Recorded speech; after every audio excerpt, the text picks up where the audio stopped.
అమెరికాలో చిందరవందరగున్న మీ ఇంటికి handyman cleaning plumbing services కోసం కాంటాక్ట్ ఇన్స్టా సర్వీస్. యుఎస్ లో ఎక్కడైనా ఎప్పుడైనా for instant bookings visit instaservice.com. అమెరికాలో వెలుగులోకి దారుణ ఘటన. డల్లాస్ లో భారత సంతతి వ్యక్తి దారుణ హత్య. వాషింగ్ మిషన్ విషయంలో ఘర్షణ. భారతీయుడి తల నరికిన అమెరికన్. హోటల్ మేనేజర్ గా పనిచేస్తున్న భారత వ్యక్తి. నిందితుడిని అరెస్టు చేసిన పోలీసులు. ఆందోళనలో భారతీయ సమాజం.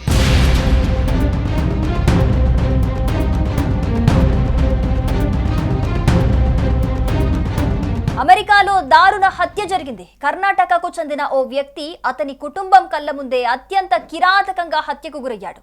నిందితుడు ఆ వ్యక్తి తల నరికి కాలితో తన్నాడు. ఈ ఘటన అమెరికాలో స్థానికంగా తీవ్ర కలకలం రేపింది.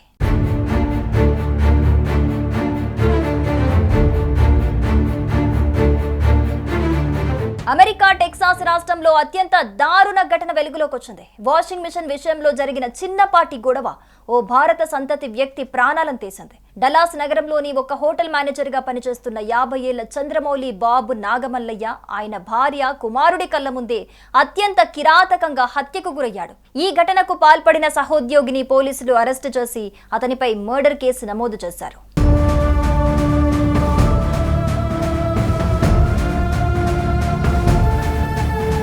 కర్ణాటక రాష్ట్రానికి చెందిన చంద్రమౌళి బాబు నాగమల్లయ్య డల్లాస్లోని డౌన్ టౌన్ సూట్స్ హోటల్లో మేనేజర్గా పనిచేస్తున్నారు.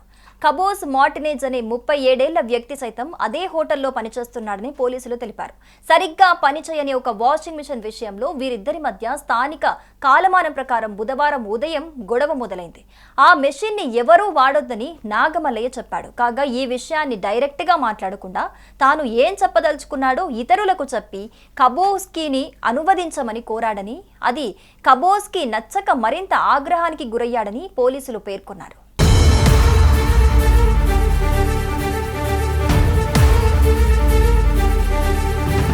కబోస్ మార్టినేజ్ ఒక పెద్ద కత్తి తీసుకుని నాగమల్లయ్యను వెంటాడి దారుణంగా నరకడం సీసీటీవీ ఫుటేజ్ లో స్పష్టంగా రికార్డ్ అయింది. ఈ దాడిని ఆపడానికి నాగమల్లయ్య భార్య కుమారుడు ప్రయత్నించినా కూడా నిందితుడు ఆగలేదు. నిందితుడు కబోస్ మార్చెట్ తో నాగమల్లయ్యను పదే పదే నరికాడు. బాధితుడు హోటల్ ఫ్రంట్ ఆఫీస్ లోకి పారిపోయినా నిందితుడు అతన్ని వెంటాడి మరీ దాడి కొనసాగించాడు.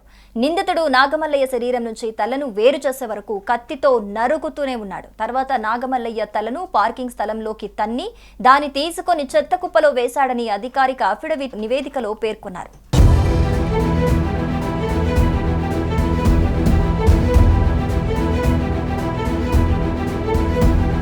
కాగా ఈ దారుణ ఘటనకు సంబంధించి సమాచారం అందుకున్న పోలీసులు వెంటనే నిందితుడిని వెంబడించి అక్కడికి సమీపంలోనే అరెస్టు చేశారు. నిందితుడు కబోస్ మార్టినేజ్ కు గతంలో నేర చరిత్ర ఉందని తెలుస్తోంది. హ్యూస్టన్ లో దాడి, వాహన దొంగతనం కేసుల్లో ఇతను గతంలో అరెస్ట్ అయ్యాడు. ప్రస్తుతం ఇతన్ని డల్లాస్ కౌంటీ జైల్లో ఎలాంటి బెయిల్ లేకుండా ఉంచారు. ఇతను క్యూబా దేశస్థుడని డిపార్ట్మెంట్ ఆఫ్ హోమ్లాండ్ సెక్యూరిటీ గుర్తించింది. తన నేర చరిత్ర కారణంగా క్యూబా దేశం తిరిగి స్వీకరించడానికి నిరాకరించింది. ఆ తర్వాత కొంతకాలానికి ఇతను విడుదలయ్యాడు. కాగా అమెరికాలో ఇండియన్స్ పై దాడులు రోజు రోజుకు పెరిగిపోతున్నాయి. లోపల పేరుకుపోతున్న జాత్యహంకార ద్వేషంతో హత్యలకు పాల్పడుతున్నారు అమెరికన్లు. ఒకవైపు ఇండియాపై యుఎస్ ప్రెసిడెంట్ ట్రంప్ పెంచి పోషిస్తున్న ద్వేషానికి తోడు అమెరికన్ల ఉద్యోగాలు కొల్లగొడుతున్నారనే విష ప్రచారం భారతీయులపై దాడులకు ఉసిగొల్పుతోంది. గురువారం భారత సంతతి వ్యక్తిని అత్యంత దారుణంగా నరికి చంపటం ఈ ద్వేషానికి పరాకాష్ఠగా మారిందని చెప్పుకోవచ్చు.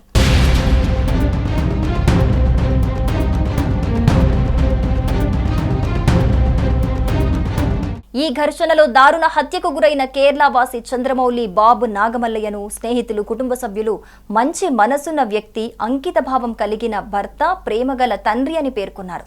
ఆయన మరణం తర్వాత ఆయన భార్య 18 ఏళ్ల కుమారుణ్ణి ఆర్థికంగా సహాయం చేయడానికి స్నేహితులు ఒక ఫండ్ రైజర్ ప్రారంభించారు. దీని ద్వారా అంత్యక్రియల ఖర్చులు, కుటుంబ అవసరాలు, కుమారుడి కాలేజీ విద్యకు నిధులు సేకరిస్తున్నారు.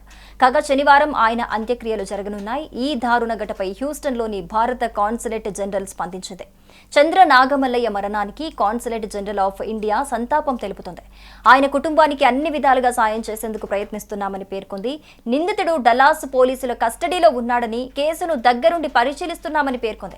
కాగా ఈ ఘటనతో అమెరికాలోని భారతీయ సమాజ భద్రతపై తీవ్ర ఆందోళన వ్యక్తమవుతోంది. భారతీయులపై ఇలాంటి నేరాలు నిత్యకృత్యంగా మారటం భారతీయ సమాజాన్ని కలవరపాటుకు గురి చేస్తోంది.